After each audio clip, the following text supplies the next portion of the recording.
Servicio Cívico de Información, un proyecto de la Sociedad de Mejoras Públicas de Bucaramanga. Cordial saludo. Para concluir el tema del origen de la ciudad de Bucaramanga, vamos a tratar un poco más profundamente hoy sobre la leyenda de la fundación de la ciudad de Bucaramanga. La meseta de Bucaramanga en 1532, cuando llegó el primer europeo a nuestras tierras, a nuestra meseta, estaba deshabitada. La expedición del alemán Ambrosius Alfinger calmó su hambre con caracoles extraídos del lago o de la laguna que existía en el sector donde hoy aparentemente debe estar ubicado el Mercado Central. Ambrosius Alfinger iba de regreso hacia Maracaibo, de donde había salido con su expedición. La creación de los pueblos de indios en la jurisdicción de la gobernación de Vélez y de Pamplona tuvo su primer intento en 1603 en el sector de Chimitá, otro en Las Vegas de la Quebrada Namota o de la Iglesia, como la llamamos hoy en día, en 1608, y otra en el Valle de la Quebrada que hoy llamamos la Bucaramanga en 1617. Todos sin éxito por el poco interés por parte tanto de los indígenas como de los encomenderos, que no encontraban cómo cumplir con la orden.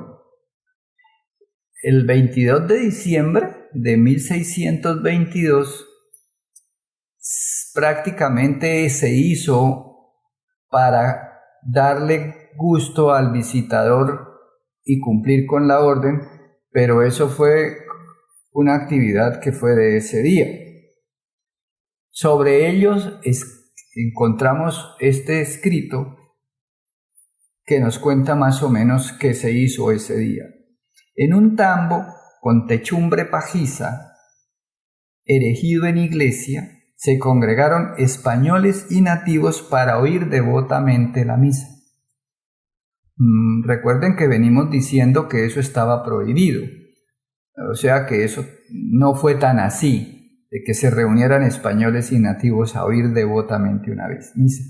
Estaba prohibido, volvemos a repetirlo, ¿no?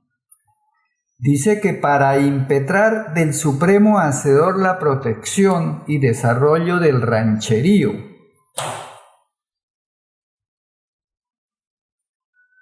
instituido en forma oficial, sin otra ceremonia, pues se trataba simplemente de un cambio de sitio. Entonces, si leemos estas pocas frases, conociendo lo que era en esa época un pueblo de indios, nos damos cuenta de que en realidad se hacía era para darle gusto al visitador y que porque no se podía hacer nada más distinto a lo que se hizo. ¿Ya? Era un rancherío de indígenas. En ninguna parte va a encontrar nadie que hablen de un rancherío a una población o una villa española.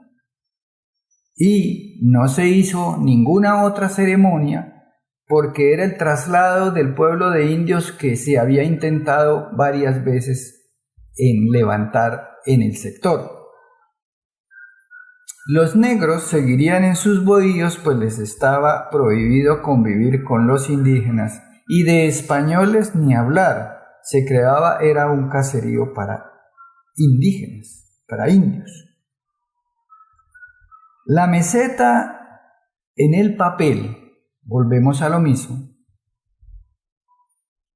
fue asiento de un aparente pueblo de indios entre 1622 y 1778, al tiempo que en realidad las tierras de la meseta de Bucaramanga estaban paulatinamente siendo arrendadas y en algunos casos vendidas a los gironeses para labores de ganadería y agricultura, sirviendo además como campo de veraneo, como ya hemos hablado.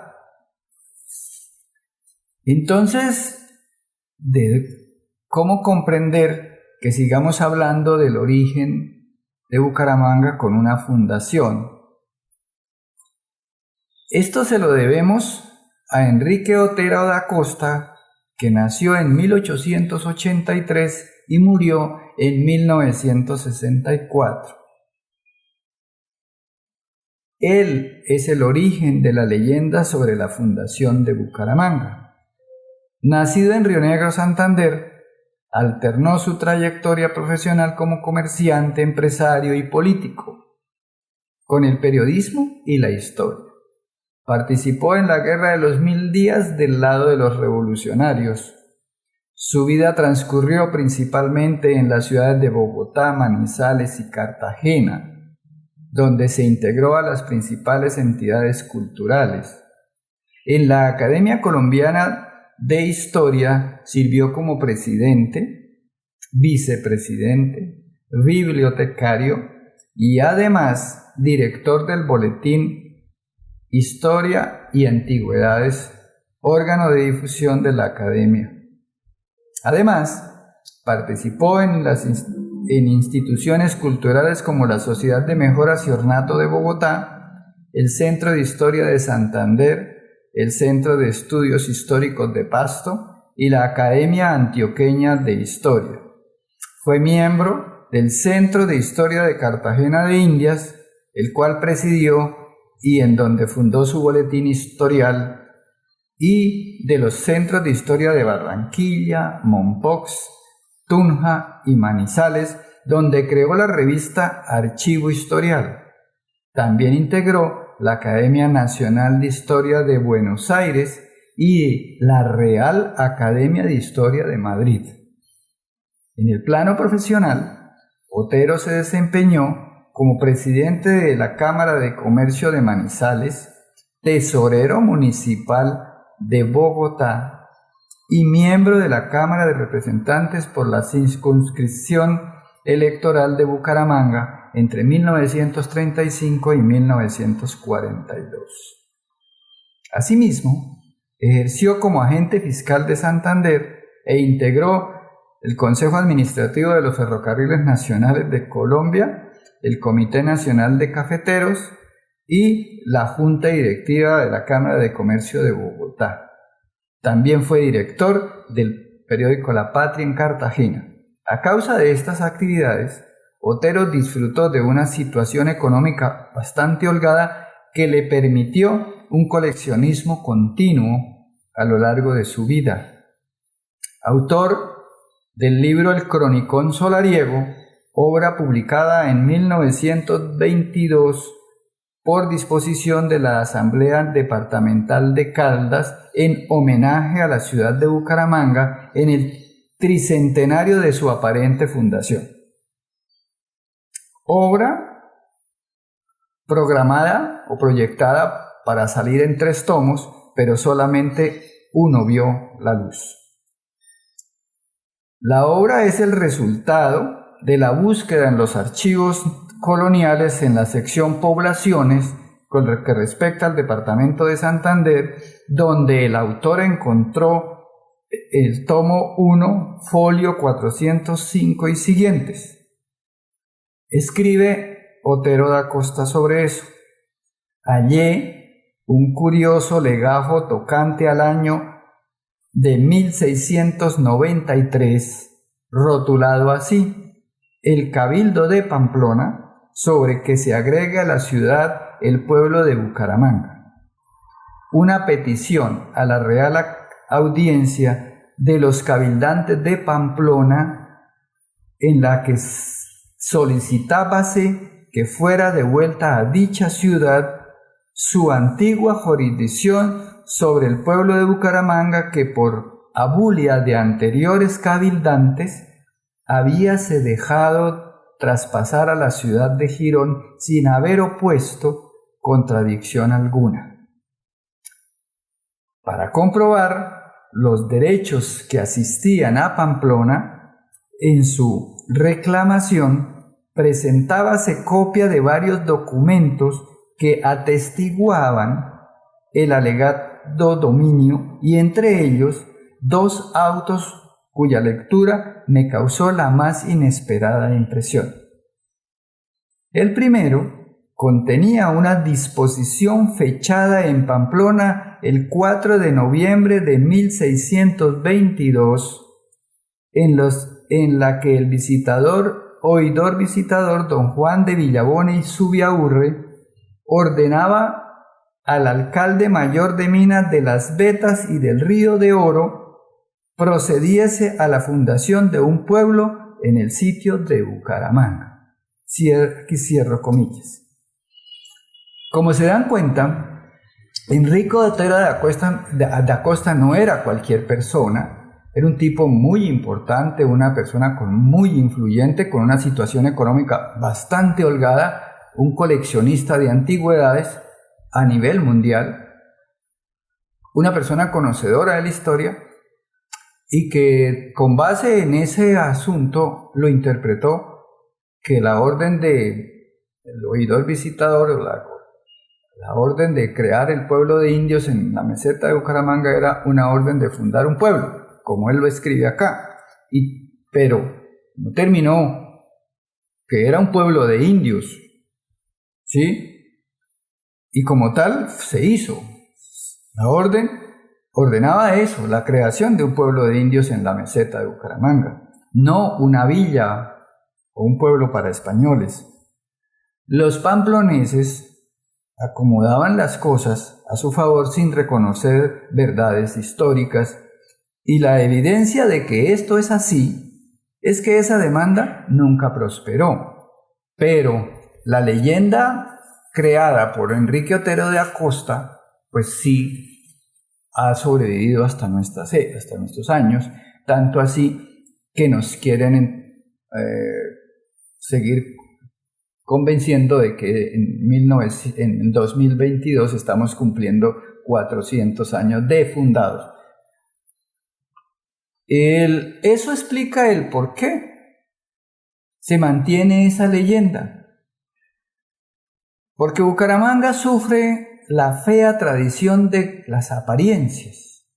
Una ciudad que nació silvestre, que nadie fundó, sin otro pasado registrado que el de unos terrenos para indígenas secuestrados por el ansia española de riqueza, origen tal vez del complejo de inferioridad de algunos de sus habitantes, quienes, por aparentar, mantienen esa historia de apariencias, abolengos y añejos títulos en una tierra de gente sencilla, trabajadora, hecha a pulso, que no tiene nada de qué avergonzarse, que merecen respeto por los logros basados en un trabajo honrado. Ciudad que creció con una pata en el pueblo y otra en el campo. Todos tenemos raíces campesinas quienes somos originarios de esta ciudad. Ese mestizaje cultural, que debería ser nuestro orgullo, se maquilló con apariencias tontas, fatuas, que no nos merecemos ni nuestros ancestros lo merecen. Veamos que en 1834, cuando mataron al cura Eloy Valenzuela, el juez municipal del caserío de Bucaramanga, Sinforoso Navas, inició el proceso que en términos de horas fue enviado a Girón, la capital del circuito judicial. Demostración de que era Girón, ciudad fundada, como sabemos, entre 1631 y 1638, la que ejercía el gobierno en el sector. Recordemos que los pueblos de indios no tenían ni corregidor ni justicia, pero Bucaramanga en 1834 ya debería haber tenido eso, pero todavía no lo tenía, porque la ciudad importante seguía siendo Girón en ese momento. Nada cambia si los bumangueses reconocemos que nacimos de un poblado que surgió de tierras de labranza al desgaire, como está consignado en las crónicas de la época. Bucaramanga no necesita ni tiene cartas reales de fundación. Lo que somos lo hemos logrado por esfuerzo y tesón. Fuimos el departamento que más le aportó al país, no solo en ideas libertarias,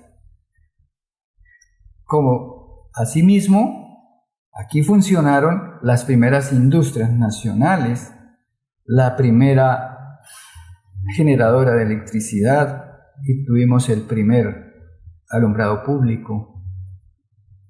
La Guerra de los 1000 días sacrificó a nuestros mejores hombres y enterró las ideas de avanzada que prosperaban en esta ciudad en la época. Desde entonces reina una visión ultraconservadora como venganza contra los librepensadores de aquellas épocas. El gobierno central sometió al departamento y a la ciudad al más cruel abandono por su posición libertaria. En ese trasfondo derrotista floreció el atraso, el complejo de inferioridad que llevó a montar una historia sobre la capital del departamento con hechos fantasiosos. Para colmo, el 10 de octubre de 1951 se adoptó por decreto un escudo de armas representando un linaje falso y aparentador, al tomar como símbolo un árbol europeo y un yelmo conquistador como representación nuestra. Yelmo orientado a la derecha porque el conservadurismo se arraigó en nuestros cimientos y se resiste ante toda idea de progresista en estas tierras. Es un fiasco celebrar 400 años con falsas promesas tanto del gobierno central como de los gobiernos locales. Eso confirma solamente que vivir engañado solo le viene bien a los corruptos. La ciudadanía necesita verdades. Y la verdad es que Bucaramanga no tiene fecha de fundación ni día para celebrarlo. Eso no nos quita ni nos pone. Nosotros somos una tierra que tiene mucha historia, mucho de qué enorgullecernos y nunca deberíamos olvidar esta situación. Hasta aquí la exposición sobre lo que fue sobre la fundación de Bucaramanga.